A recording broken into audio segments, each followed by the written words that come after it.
Leonard and Eddie Darwiche. There's a lot of other stories that I have to tell you that's got to do with all these heavy hitters. But this story here is probably one of the biggest stories because a lot of rubbish came out of this story. Especially the newspaper brought this story up as well. Same thing, Telegraph. And it was never a Christian versus Muslim thing. For those of you who don't know, Leonard is a Syrian. He's aligned with the last hour. The police say that he is the last hour, but that's none of my business. All I'm going to say is that's who Leonard is, but he's not a Muslim. And the yard that he was in is a Muslim yard, and only Muslim boys can go in there. But when Leonard was accepted into the Muslim yard, that was because of the love and respect that the Muslim boys had for him. Same as another Assyrian man. His name was Adishu. Yeah, I love this old man. He was in for something that happened to a police officer, and he copped a big whack for it. And when I was with him, he had already done over 18 years, and he still had another 10 or something to go. Yeah, but rest in peace to Adishu. Like, he did pass away while he was in prison, and forgive me, his family, for bringing up his name, but I just had to say his name because he was a beautiful man. And big respect to all the Muslim boys that allowed Adishu to come into their yard, because remember, Adishu was a Syrian, so they follow Christianity, you know, or whatever it is that they follow. But I yelled out to Adishu when he was in the Muslim yard, and I said, bro, you can see all the Muslim boys praying every day. Would you like to come to the Islander yard? You know, there's a lot of Christian boys here, and it doesn't feel awkward, you know, when you're doing laps by yourself, because the whole Muslim yard used to pray together. And the screws used to try to start talking about like how intimidating it looked, yeah, when they prayed. And I was like, why are you intimidated by the way that they pray? Like, they're you know, like they're there speaking to their God, like Allah, you know, and when the prayer is called, the whole jail can hear it. Yeah, it's like the most beautiful thing when the prayer happens, because pretty much as soon as the prayer is sounded, like everyone would turn their head and look and say, oh, yeah, the Muslims are about to pray. But when I used to look across, Adishu would be doing laps by himself, because no one could ever talk Adishu out of his beliefs and the religion that he grew up with. And I'm not even going to bring up all the stuff that I've seen in the past when it came to religious dramas, yeah. But Leonard was also accepted into the Muslim yard, and again, big respects to the Muslim boys for allowing a non-Muslim to come into their yard. And when he was in there, he was well loved and well respected. Obviously, because Leonard is a gentleman. Yes, he's known for going on with it, but bro, there's only a few people that's well loved by all nationalities, and I can honestly say Dave Tafua, Leonard, and Adishu were three. Obviously, I can say probably another couple more, but everyone else, you can say that everyone loves you, but let me tell you, I was in and amongst everything. You're talking rubbish, right? When I say well loved by every nationality, it means when the racial wars were popping off, yeah, these were the only guys that were given access to walk freely and not get jumped. And that was Leonard, Adishu, and Dave Tafua, and that was because they were well loved by every nationality. Now, the drama with Leonard and Eddie Darwiche. Woo! Tap it up, mate. Tap it up, because this is gonna be a big story. Better see you tapping it up. All right. It all started from when Eddie Darwiche was in the Muslim yard. He had come out of Supermax, yeah? And the Muslim yard doesn't matter if you're gang related. It doesn't matter if you're the biggest gangster in Sydney, yeah? You know the Muslim yard? Like, they grab you and they tell you straight. Here is religion. Like, every day. We don't want to hear your gang rubbish. We don't want to hear your rap songs. If you want to play your rap songs, leave it in the cell. In this yard, there's no drugs. If you want to do your drugs, leave it in the cell. Like, this is how strict the Muslim yard was at Goulburn, you know, and it was the reason why a lot of Lebo boys who were bad on the drugs didn't want to go to the Muslim yard because they knew that they were going to be forced to get off it or forced to do as they were told, you know. And the amount of boys that I've seen go in there and turn religious, and I knew that they weren't being religious because they were smoking Ugdrays in their cell or in the toilets, you know. And if they had done something wrong, they were getting whipped. This was one big thing in Goulburn that was known by officers, and there was like guys that were there making this happen. I'm not going to say the names of these people, but I know them very, very well, and I also saw it with my own eyes, but I'm going to keep it to myself. But these people contradict themselves, yeah, because they were the ones whipping the Ichse out of the Muslim boys who were taking Ugdrays. They were the ones who were whipping the skin off these boys who were making mistakes in the Muslim yard. And then guess what? Come today, what happened? They're on drugs, you know.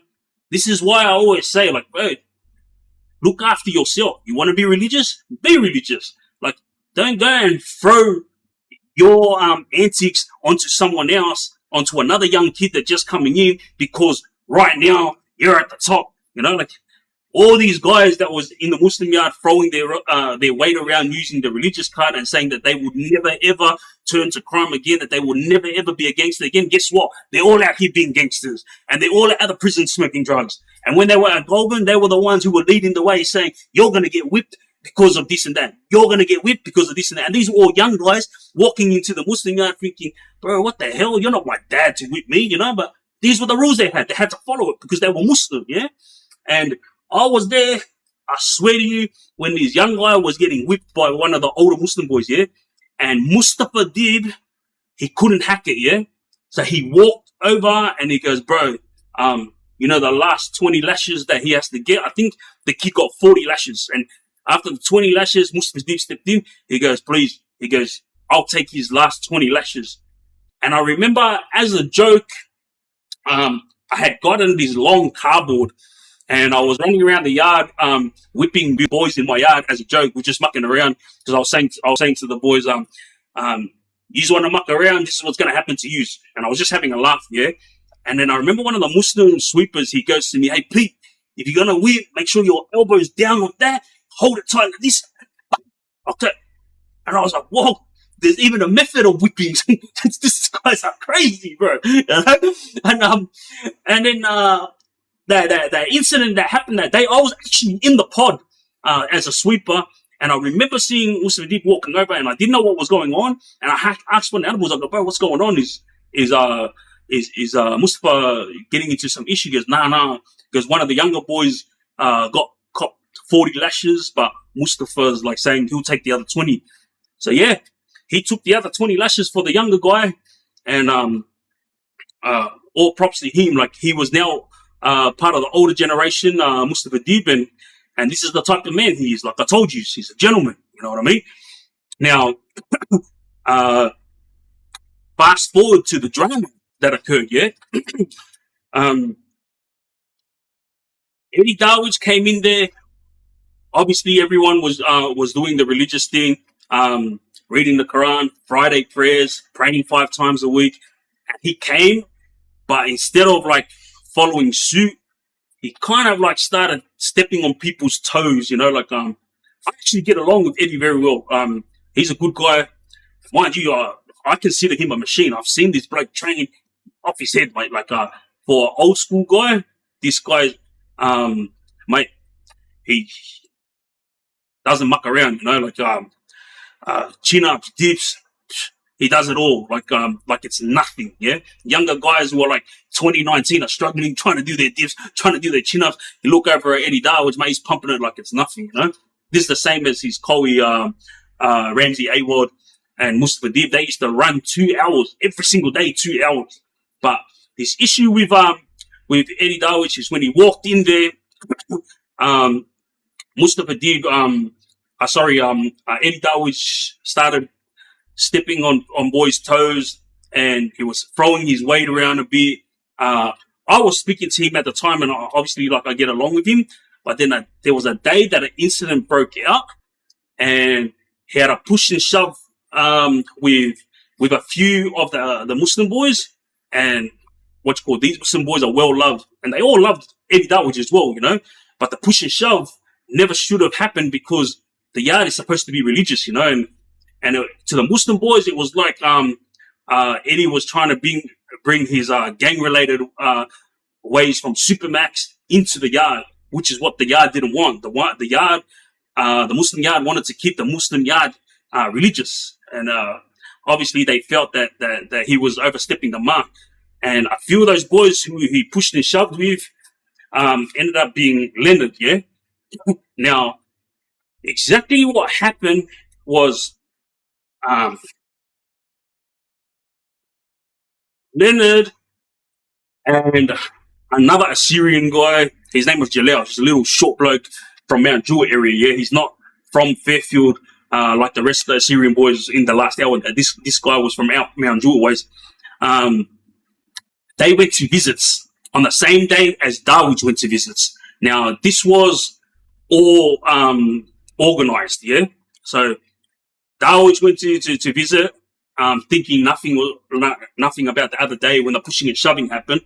And Leonard went and he had a Ivshay on him, and Jalal went and he had the handle of a Breville. So, for example, let's say this is your Breville inside this part here, and there's a handle, like bro.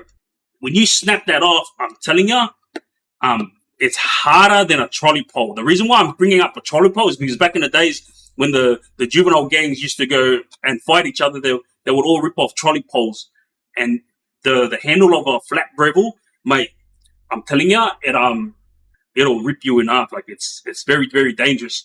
And that's the reason why flat Brevilles with those handles are no longer allowed inside prison, was because of that incident that happened that day with Darwiche in there. Now, when you go to visits, doesn't matter what visit it is, you don't get searched when you're coming in. So pretty much, here's your lockers, yeah?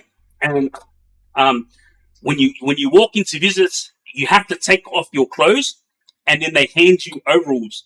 So you have to swindle a move in order to hide your shit. So, for example, this would be Leonard, yeah, taking off his jumper, like he would have his Ivshay under here, and then when he take off his jumper, he would have to hold on to it and hide it, and then put his jumper in the locker because you can't let the screw see it. It's happened time and time again with the Islander boys, so I know exactly how it works. And Jalal got his Breville handle into his locker, no worries at all. The screw's not seeing it. Same as Leonard. Then they went into visits. They had their visits. As soon as Darwiche finished his visit, he got up and he walked out. As he was walking out, Leonard and Jalal finished up their visits and they followed. So remember, to all you youngsters out there, this is prison life. Like, do you really want to be involved in this type of stuff? Yeah, tap it up if you think that this is the type of story that the youngsters need to learn from. All right, all of yous on TikTok, I need you to tap it up. Darwiche goes through. Another Muslim boys goes through who also finish visits, and so does Leonard and Jalal.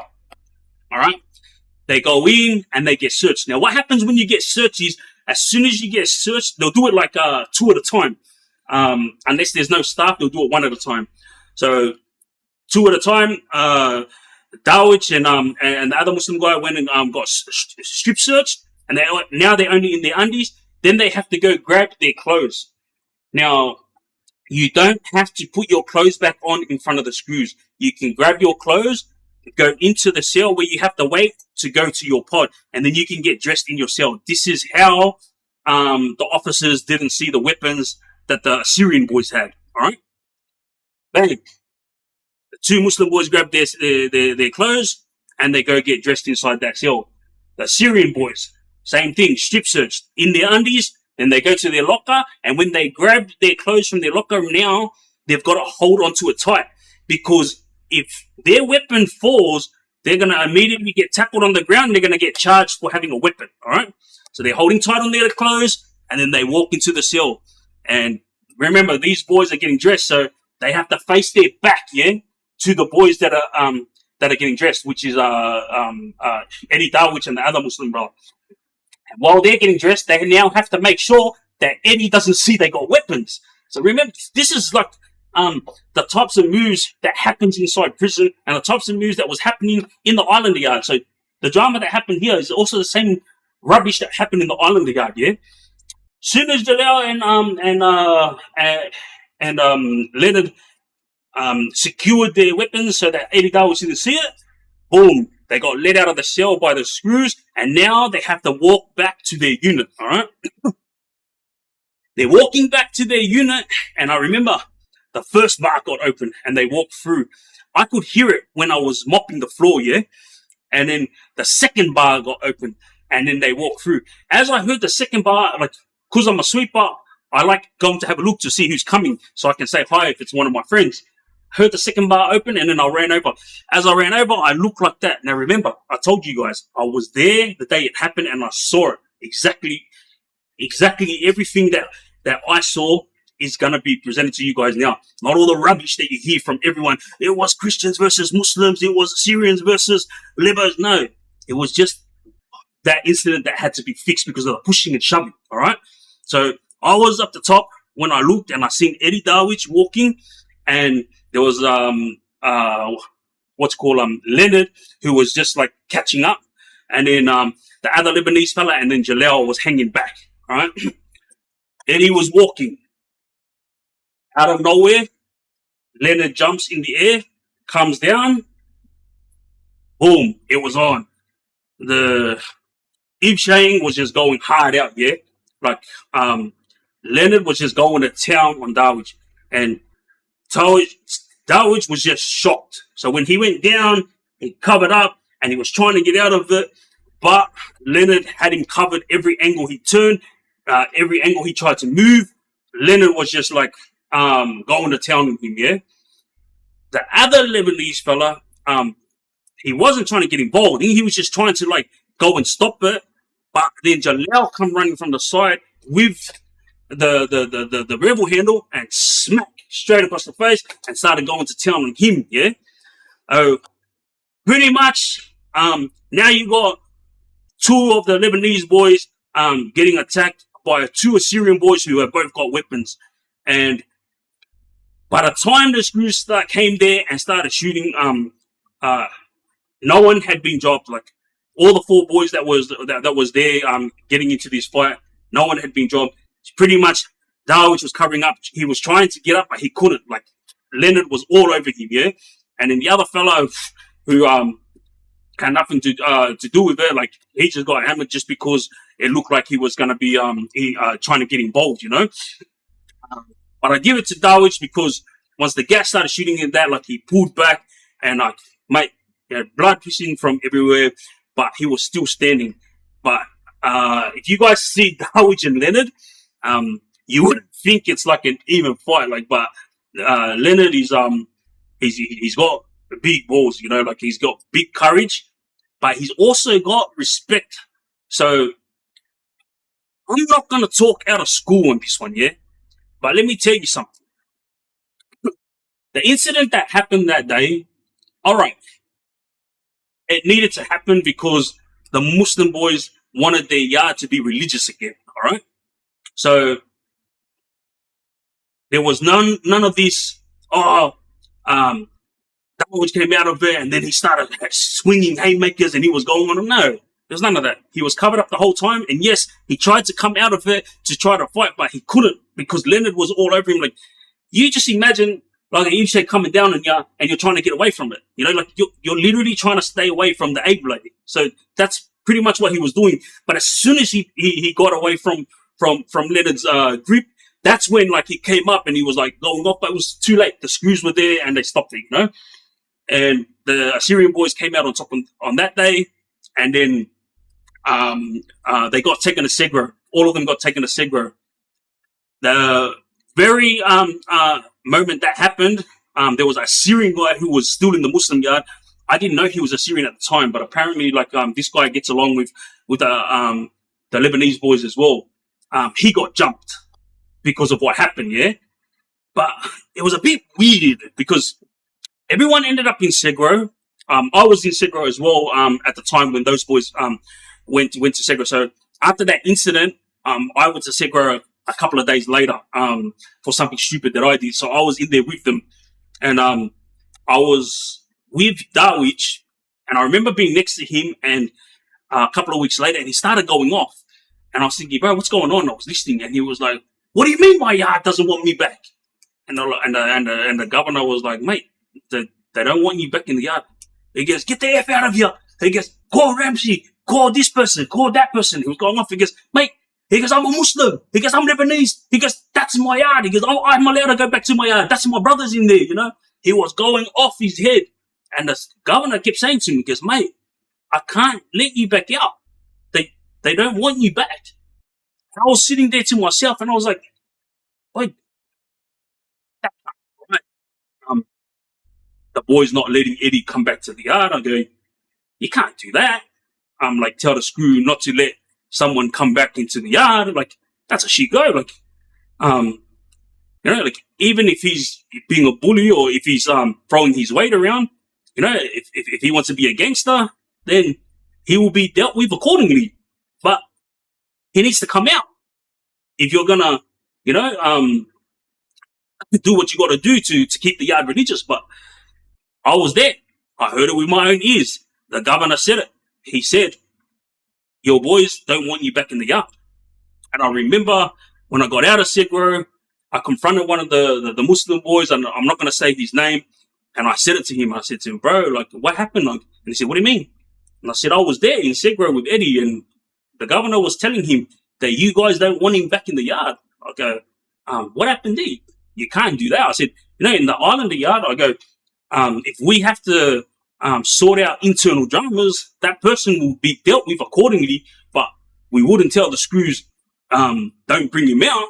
Like, you can't do that, And I remember that Muslim boy looking at me. He goes to me, "Pete, I'm a nobody in this yard because I know I've been in for over 15 years. He goes, "But I don't call the shots, bro." He goes, "Look, to me, it was a shit go that they didn't let him come back. But also at the same time, bro," he goes, "like, man, if he came back," he goes, "he would have just caused havoc in the yard, bro." He goes, "This yard is peaceful. This yard is religious. And yeah, we got a few boys here and there that smoke drugs and do the wrong thing." He goes, "But at the end of the day, 99% of the time, everyone in here is doing the right thing, And I think that's one big thing that I took from the Muslim yard when I was doing my 10 years is, number one, very, very clean boys. Like, every single one of them used to clean their cell, like, from top to bottom. Like, if you see other inmates, when they move cells, yeah, they'll just scrub a little bit here, scrub a little bit there, and then they'll move their stuff in, like, just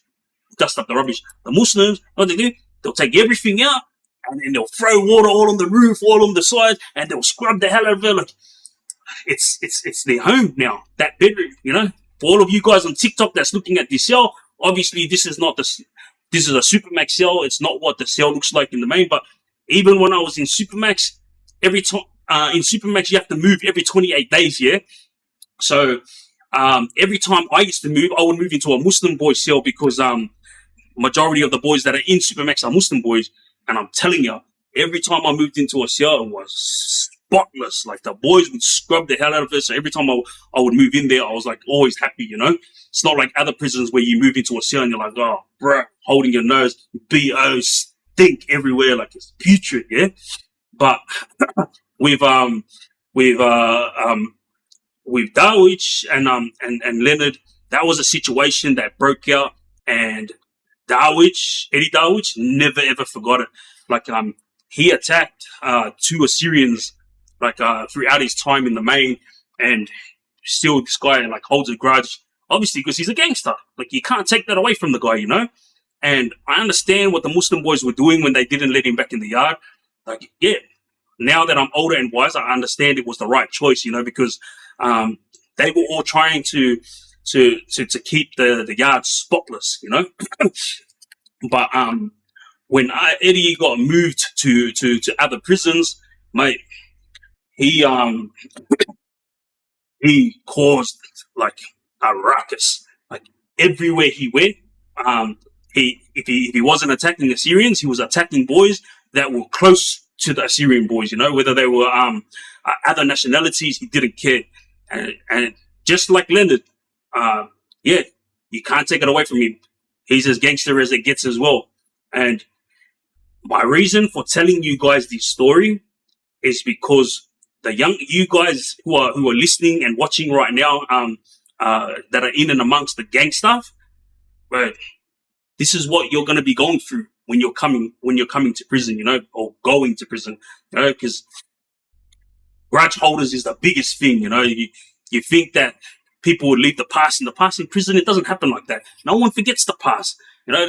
Whatever you done in the past outside, or whatever you done in the past in prison, it's always going to come back and bite you in the ass. And I promise you, they're going to shake your hand. They're going to hug you. Wallah, no dramas, bro. And then as soon as they get an opportunity, they're going to friggin' attack. I'll give you a good example, yeah?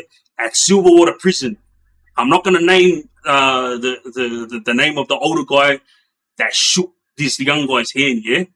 He shook his hand, but there was internal dramas between their families outside, yeah?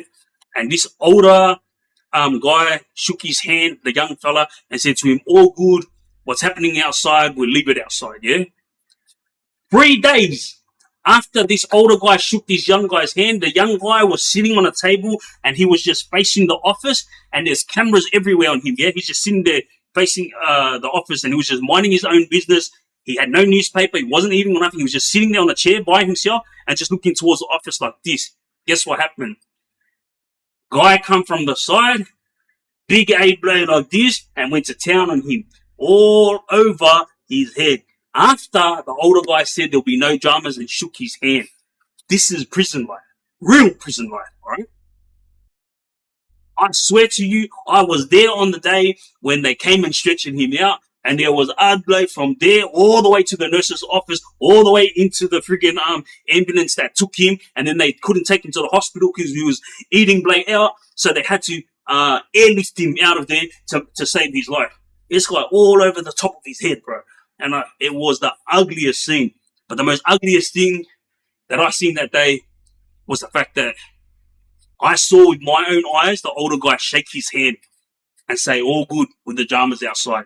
This is what you youngsters are going to be going through. Remember, I know for a fact that you guys aren't running your own stuff. I know for a fact that you guys aren't organized, you know?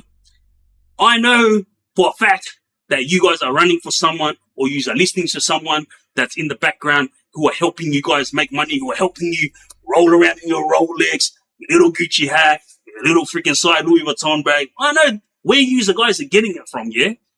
What I'm saying is, once you hit prison, everyone that's got issues with your bosses or with those guys that you consider your older boys is going to come straight on top of you without you even thinking twice. Like, you're going to be like, bro, I got no issues with you guys. Hey, you got no issues. But guess what? You're a part of it. You know, because you were selling Aldrays for that crew. You were moving Akgays for that crew. You were driving that Ukray around. This is why I keep telling you 9 to 5 guys, stop getting involved. I don't care if you're just freaking driving the gangster guy down the road. I don't care if you're just doing a little drop off. Right? When I'm saying what I'm saying is because I was in and amongst it. And I'm telling you guys, one little thing is going to freaking help you climb your way into prison. And once you're in there, that door's going to be shut closed. And you're not going to be able to freaking get out. And you're going to be sitting there trying to make excuses up to your missus, your mum, and your kids on why you are in there. And I'm not talking to the little gangster guys. I'm talking to the 9 to 5 guys who I know there's a lot of in prison. You know, they sit there, they're trying to make excuses. Nah, I swear it had nothing to do with me. Yeah, I'll be getting out soon. 2 years later, they'll be like, at trial, I'm going to beat it. And 100% I'll be home soon. 3 years goes by. They get sentenced to 5 years. They're like, bro, are you going to stick by me? Or are you going to leave me with it? I'm telling you this stuff, guys, because I've seen it myself. So many times I've seen boys that come into jail who are not gang related, yeah? And I've actually seen them cry, yeah? It's freaking ugly to see a grown man cry, but I've seen it with my own eyes. Anyway, I'm going to leave it there. To all you youngsters out there, please remember, I'm not trying to tell you what to do, and I will never try to tell you what to do, because who the hell am I to tell you what to do? I live that life. I've done those stupid things, yeah? All I'm doing is providing my story with the hope that you guys learn from it. To each and every one of you guys that I was watching on from around the world, I give you my love and respect.